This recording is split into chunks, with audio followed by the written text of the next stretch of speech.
Good morning, everyone. I guess it's not morning, actually. Sorry, it's KBIS. The day has just blended all into a singular time. I want to welcome everyone to the Baldwin booth. You are currently here at our panel, which is Beyond Function, the Art of Luxury Design. Baldwin is really excited to welcome this incredible group of panelists here. We pulled together a really amazing cross-functional team to talk about some of the elements of our industry. So I want to take a few seconds to introduce our amazing group that we have here. We have Gibbon from LUXE Interiors and Design. We have Deana Duffek, a local Laguna Beach designer who's also part of Baldwin Hardware's Design Authority. We have Dominguez from Cosentino. And then also Verbecky from Hammerton Lighting. So we are very excited to start this conversation. I know throughout KBIS we had been collecting questions from different individuals that have been walking through the booth that you guys submitted online. So we're just going to start off with an easy one for the whole panel. And actually, maybe saying it's easy is actually a little bit of a false situation because I'm asking a very broad question. But how do you define luxury within your specific businesses, especially when the term luxury is getting thrown around so openly when it comes to these different elements? So I'm going to start with you to my left. I'm the first up. Well, Yeah. Thank you so much, Baldwin, for having us. I'm so excited to be here with these lovely panelists. So, yeah, I don't think there's a one size fits all for that question, right? We know that luxury design is very personal, right? You know, Lux publishes hundreds of homes every year, and if you flip through, you're going to see something different, right? And, you know, maybe for that homeowner, it's the walk-in closet, it's the beautiful primary bathroom, it's the floor-to-ceiling windows. We all know that it is very specific to how you live. So I really think, you know, luxury design is all about personalization, and that's really one of the highest forms of luxury is getting what you want at home and creating this home that fits you. I think that was the perfect answer. Yeah, I agree. It's about personalization. I also think that we've become a society that has become very involved with fast fashion, fast design. Everything is fast. And I think it's better for us to take it back a notch to brands like Baldwin that have longevity. We use luxury brands that have been around, they're legacy brands, and that we know that the quality is there. So for us, that's the most important part of luxury design. No fast fashion. Well, I agree, obviously, with both comments. I think that on our end with Cosentino, luxury has so much to do with being personal, but also functional. And at the end, what you consider luxury, because it is so personal, has to do with your style of living and the ability to bring luxury to your home, with whether it's a product that you can easily accessorize, clean, maintain. But at the end, it's taking it even a little further to what makes you happy, which I know sounds so maybe kind of corny, but at the end, it's about what's in your heart, because that's what your home is all about. And you want people to come and feel comfortable. And when they feel comfortable and at home, that right there is luxury, in my opinion. That was beautifully stated.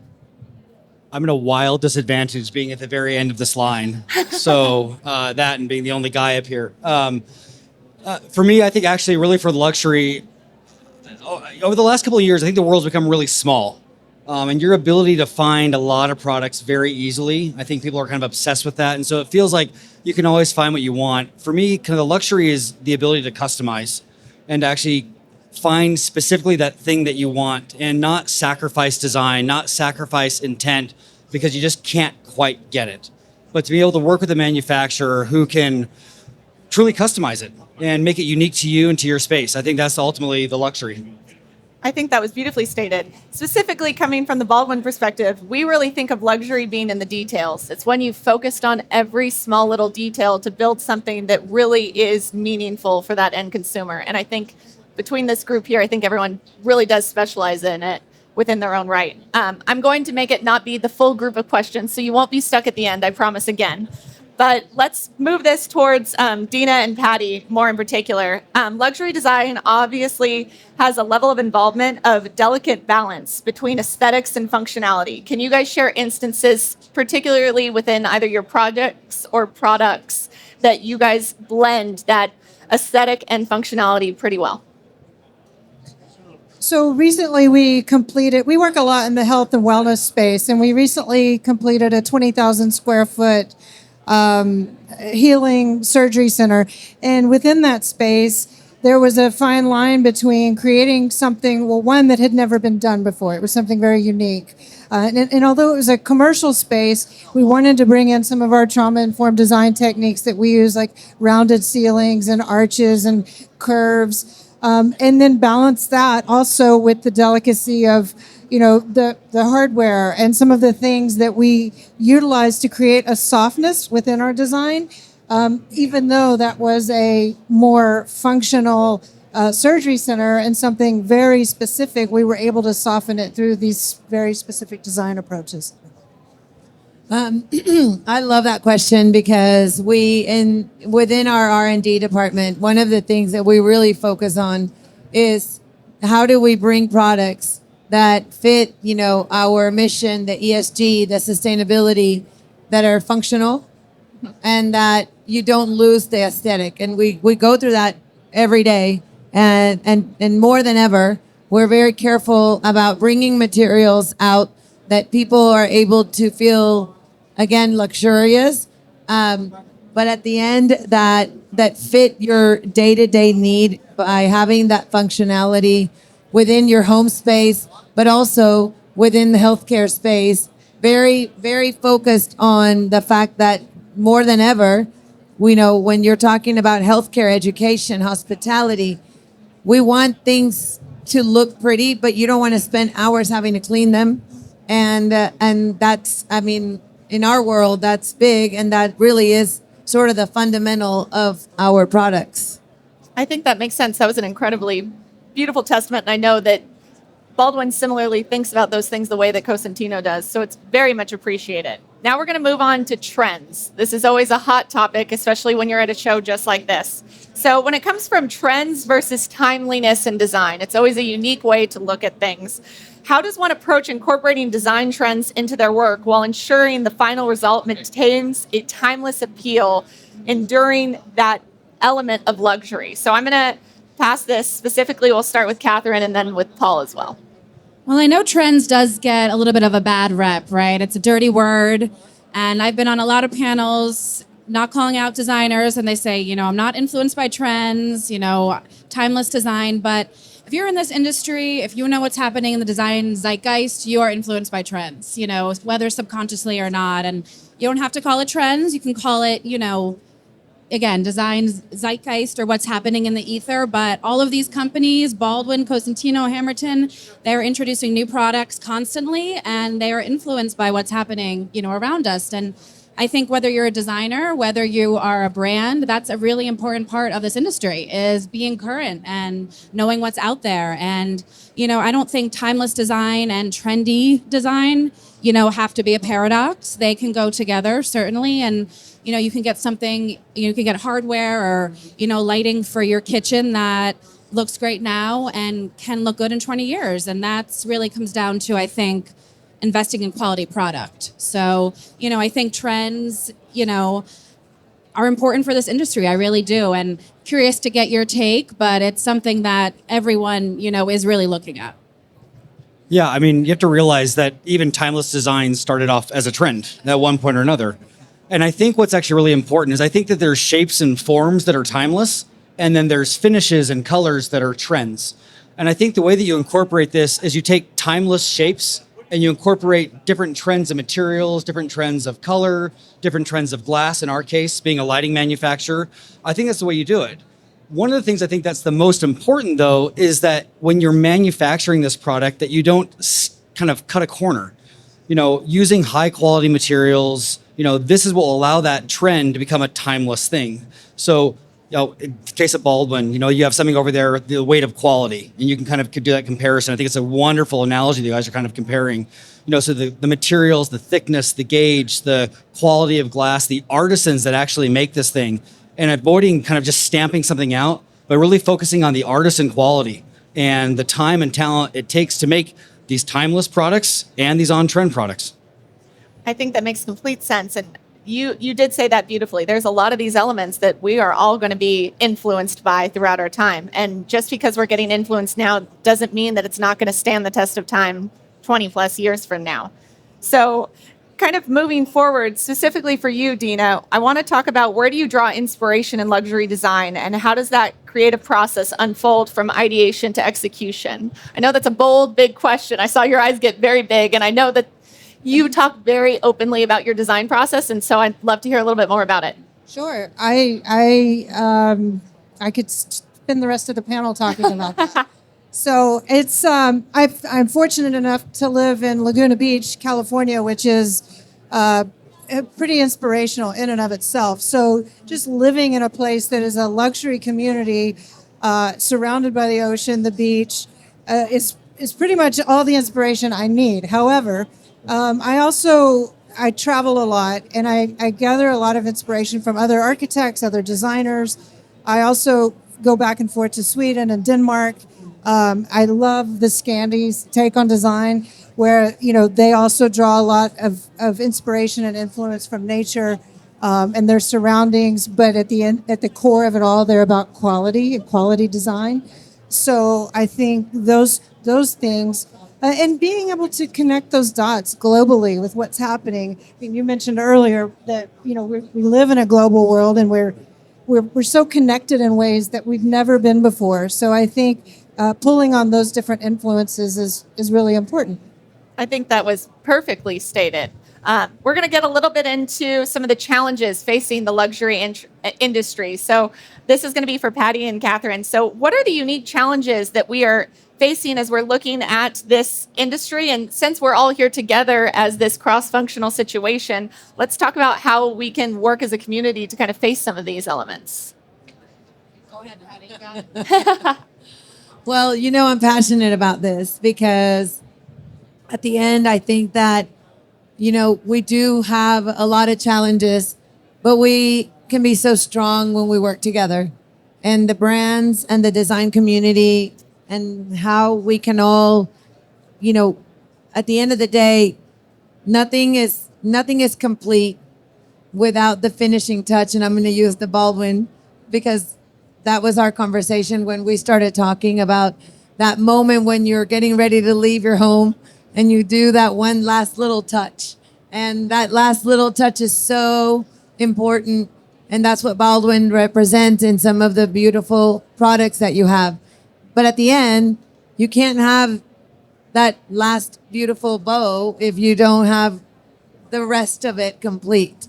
And I love it when, I do feel like the challenges, even as we look around here today, yes, KBIS is amazing and it's big and it's full of life and energy today, but there's a challenge out there of what are we doing with all of this that we bring to life, the cost, and working together to make it a little bit more accessible for people, but also when brands get together, we make your life easy as a designer.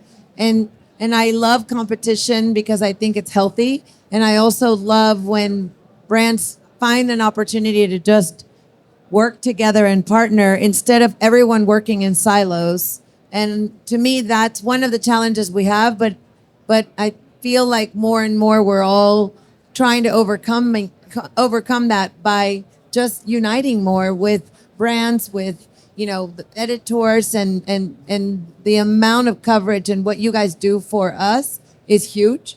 But I know that when you have content and you have it all together, it makes it that much better. So a little bit of a drawn out, but I'm very passionate about that because I think that we just all need to know how to work better together.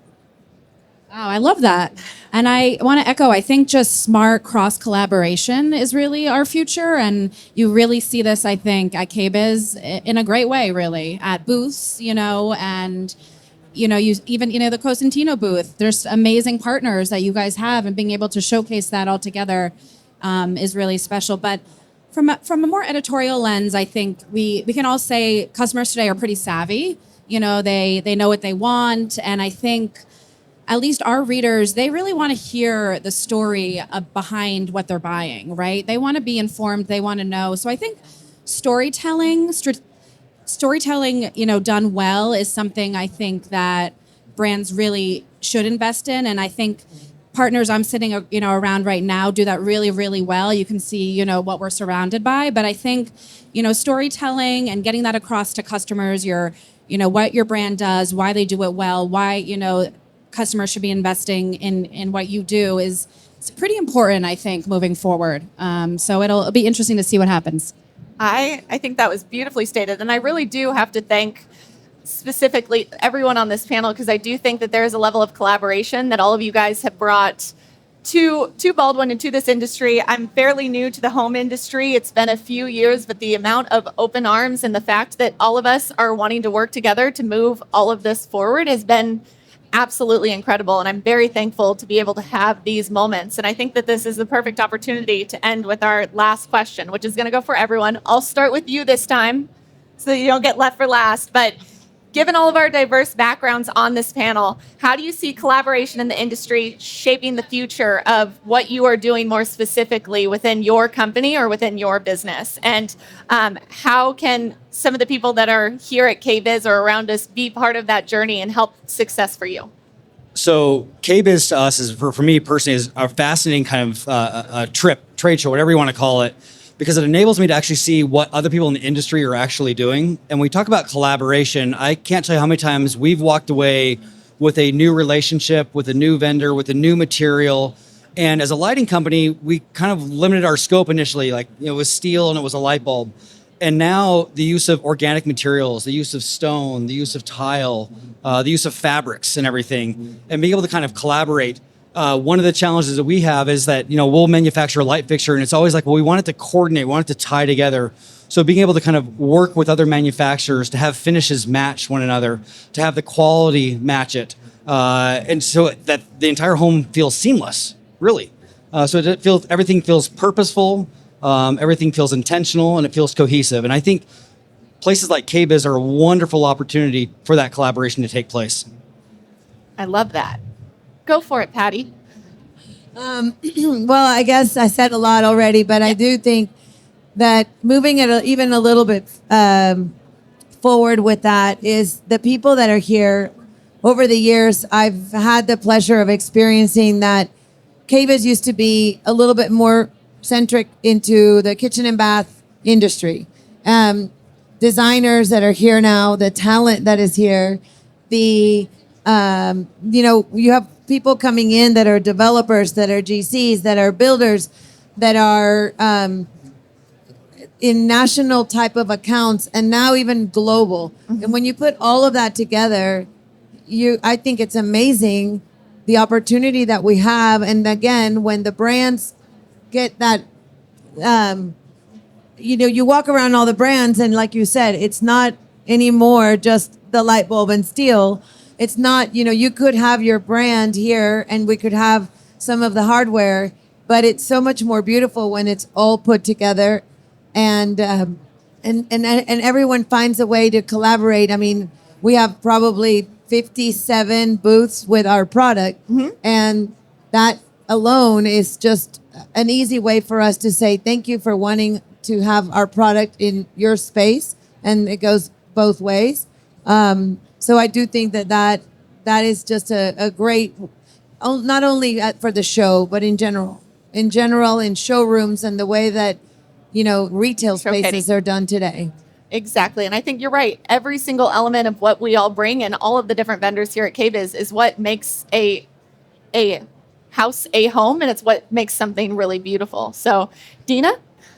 Yeah, same. I think the collaboration, not only as a designer, the collaboration that we have with our vendors, the collaboration that we have with our GCs, with our developers is all equally important, especially in the space that I'm in. We're at Pure Design House, we're really focused on clean materials, non-toxic materials, and what that looks like for building clean, living, breathing spaces, whether that's luxury residential design or hospitality or commercial spaces. But all of those partnerships make a difference. And when we're using things like rice hulls or hemp or things that haven't always been used before, it relies a lot on our partnerships and our partnerships with builders to make these things happen. So for us, it's all about collaboration and creating show homes to showcase those things or businesses to showcase those things. So that's 100%. We're all about collaboration. And we're also big fans of the mastermind approach to things. So we don't think it's just one great idea, but it's multiple great ideas that help us all come together to really create the optimum result for, at the end of the day, our clients. We're all driving the industry forward. Exactly. We all want this industry to do well. It's a very symbiotic relationship, everyone here. So, Patty mentioned competition. I love that. And I also think everyone here supports each other too. So it's really a great industry. And, I just feel lucky to be at LUXE to highlight, that once in a while. Well, I got to take a really big, second to thank you guys so much for taking the time, coming over to Baldwin's booth and sharing some of this stuff with us. We're really lucky to have such great partnerships within all of you. For anyone that is out there, there is an opportunity right now in these drawers behind us to take a look at some of Deana's work or to make some mood boards with some Baldwin hardware that also features Cosentino as well as Hammerton lighting. So I want to thank you, everyone, for taking the time to be with us today. And thank you guys again. I hope you have a wonderful rest of your KBIS. Thank you. Thank you for having us.